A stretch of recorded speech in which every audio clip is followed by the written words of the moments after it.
ये अजीब सा इंटीग्रेशन का दिखने वाला क्वेश्चन आपके कॉन्फिडेंस को टेस्ट करने के लिए एकदम परफेक्ट हो सकता है। तो क्वेश्चन में इंटीग्रल आई एम एन के फॉर्म में दे रखा हुआ है। एम एन पॉजिटिव इंटीजर है, 4 ऑप्शन दे रखे हुए और आपको बताना है कौन कौन से ऑप्शंस इनकरेक्ट है। तो चाहो तो आप पॉज करके ट्राई कर सकते हो। फिलहाल मैं इसका सॉल्यूशन लिखने वाला हूँ।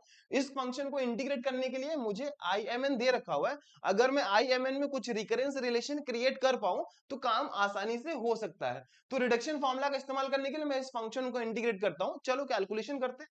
इस फंक्शन को इंटीग्रेट करने के लिए इंटीग्रेशन बाय पार्ट्स आपके दिमाग में सबसे पहले आना चाहिए। इंटीग्रेशन बाय पार्ट्स लगाने के लिए मुझे फंक्शन को फर्स्ट और सेकंड का सिलेक्शन करना पड़ेगा। मैं इस फंक्शन को सेकंड ले रहा हूं क्योंकि मैं इस फंक्शन को इंटीग्रेट कर सकता हूं आसानी से। इस फंक्शन को मैं फर्स्ट लेने वाला हूं। इंटीग्रेशन बाय पार्ट्स का फॉर्मूला मैं लगाने वाला हूं। इंटीग्रेशन बाय पार्ट्स के फॉर्मूले के लिए first function is log x power n into second का इंटीग्रेशन x की power m plus one divided by m plus one, limit रखेंगे 0 से लेकर 1 तक, माइनस 0 टू 1। फर्स्ट फंक्शन का derivative is n log x की पावर n माइनस वन, फिर log x का डेरिवेटिव 1 अपॉन x। x की पावर m का इंटीग्रेशन हो जाएगा x की power m plus one divided by m plus one dx। अब इसके बाद इसको सिंप्लीफाई करने के लिए मुझे लिमिट पुट करना पड़ेगा। अगर मैं अपर लिमिट पुट करूं तो 1 रखते ही log 1 की वजह से 0 आ जाएगा, और 0 रखते ही कुछ तो अजीब होने वाला है। 0 रखते ही ये वाला टर्म तो 0 हो जाएगा, लेकिन यहाँ पे कुछ तो इनफाइनाइट आने वाला है। तो 0 इंटू इनफाइनाइट को इनडिटरमिनेट फॉर्म बनने वाला है। इसका मतलब मैं यहाँ पे डायरेक्ट वैल्यू नहीं पुट करूंगा, बल्कि मैं लिमिट कैलकुलेट करने वाला हूँ। तो 0 प्लस पे x की power m plus one log x की power n divided by m plus one, इस लिमिट को कैलकुलेट करेंगे। यहां से अगर आप ध्यान से देखो तो n upon m plus one common आते हुए दिख रहा है, और कुछ तो ये x एक 1 से कट जाएगा। इंटीग्रेशन के अंदर में बच गया log x की पावर में n माइनस वन x की पावर में m dx। तो यहाँ पे आई एम एन जो है, ये आई एम एन यहाँ पे I M N minus one के फॉर्म में रिकरेंस रिलेशन क्रिएट होते हुए दिख रहा है, लेकिन मुझे ये पता करना पड़ेगा कि इसके लिमिट की वैल्यू क्या आने वाली है। तो इस स्लाइड में मैं ये क्लेम कर रहा हूँ कि इसके लिमिट की वैल्यू 0 होने वाली है। वो किस तरीके से आएगा उसको समझाने के लिए मुझे एक एग्जांपल लेना पड़ेगा। मैं x log x को 0 प्रूफ करूंगा और बोलूंगा कि अगर आपको ये लिमिट समझ में आती है तो आप बता पाओगे कि इसके भी लिमिट की वैल्यू 0 होने वाली है। तो ठीक है, इसको मैं एक स्टेप और अगर लिखूं तो मैं x को नीचे लेके आता हूँ 1 अपॉन एक्स, और मैं log x और 1 अपॉन एक्स का बिहेवियर 0 के आसपास में चेक करने वाला हूँ, और उसकी वजह से मैं बोल दूंगा कि ये एक्सप्रेशन की वैल्यू 0 के आसपास में किसकी तरफ टेंड करने वाली है। तो मैं एक छोटा सा टेबल क्रिएट करता हूँ। टेबल में मैं x log x बेस 10 और 1 अपॉन x की वैल्यूज देखना चाह रहा हूँ कि 0 के आसपास में किस तरीके से चेंज होने वाला है। तो अगर मैं x की प्लेस पे 0.1 लूं, 0.1 का मतलब 10 की पावर माइनस वन, तो यहाँ पे log की वैल्यू कुछ तो आ जाएगी माइनस वन, और 1 अपॉन x की वैल्यू कुछ तो 10 आ जाएगी। इतना कैलकुलेशन सबको समझ में आ रहा है। मैं वैल्यू 0 के और पास की लेता हूँ। अगर मैं 0.01 लेता हूँ तो log की वैल्यू माइनस टू आ जाएगी, इसकी वैल्यू 10 स्क्वायर आ जाएगी।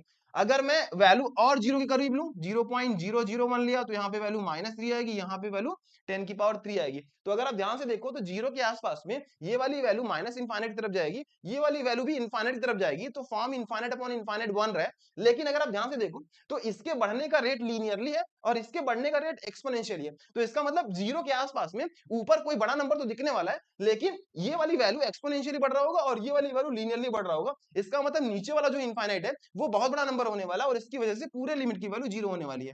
तो अगर आपको ये लिमिट समझ में आ रहा है तो इसका मतलब इसके बेसिस पे आप ये भी बोल सकते हो कि ये इसके भी लिमिट की वैल्यू 0 होने वाली है। तो अब सवाल पे वापस आते हैं। तो अगर सवाल में ध्यान से देखो तो यहाँ पे ये वाले लिमिट की वैल्यू अगेन 0 होने वाली है। तो रिकरेंस रिलेशन जो क्रिएट होने वाला है I M N equals to, ये पूरा 0 हो चुका है, minus N upon M plus one, और ये I M comma N minus one. इस तरीके से मैं रिकरेंस रिलेशन क्रिएट कर पा रहा हूं, और I M N upon I M N minus one, इसकी value minus N upon M plus one आ चुकी है। तो अब अगर आप चाहे तो क्वेश्चन में पहले दो ऑप्शंस पे आप कमेंट कर पाएंगे। चलो फिलहाल कैलकुलेशंस को आगे और बढ़ाते हैं और देखते हैं कि आई एम एन की वैल्यू क्या आने वाली है।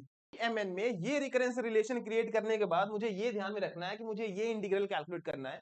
तो ये इंटीग्रल कैलकुलेट करने के लिए मैं यहाँ पे एन की अलग अलग वैल्यूज रखने वाला हूँ, और वैल्यूज रखते ही काम बन जाएगा। चलो मैं एन की प्लेस पे 1 2 3 ऐसे एन तक की वैल्यू पुट करने वाला हूँ। तो पहला वैल्यू बन जाएगा I M one upon I M zero, दूसरा बन जाएगा I M two divided by I M one, और इस तरीके से लास्ट वाला I M N divided by I M N minus one. अगर आप ध्यान से देखो तो ये इससे कट जाएगा, ये अगला इससे कट जाएगा, ये इससे कट जाएगा। तो लास्ट में आपको मिलने वाला है I M N divided by I M zero, और आई एम जीरो आसानी से कैलकुलेट कर सकते हैं, लेकिन ध्यान देना पड़ेगा कि राइट हैंड साइड में क्या बच रहा है। तो राइट हैंड साइड में आप देखो ध्यान से, सिर्फ एन की वैल्यूज मैं पुट कर रहा हूँ। m में मैं कोई चेंज नहीं कर रहा हूं, तो राइट हैंड साइड में -1 upon m plus one, -2 upon m plus one, इस तरीके से -n upon m plus one आ रहा है। तो कुल n टर्म्स है, तो -1 टू द पावर n आ जाएगा और n फैक्टोरियल बन जाएगा, नीचे m plus 1 to the power n बन जाएगा। और यहां से i m 0 अगर आप कैलकुलेट कर, इसकी वैल्यू 1 अपॉन m प्लस 1 आने वाली है। तो अगर मैं इसको सिंप्लीफाई करूंगा तो आई एम एन कुछ तो -1 to the power n factorial divided by m plus 1 to the power n plus 1 बन जाएगा। और इसको देखते हुए आप उन चारों ऑप्शंस में बता सकते हो कौन कौन से ऑप्शंस इनकरेक्ट है।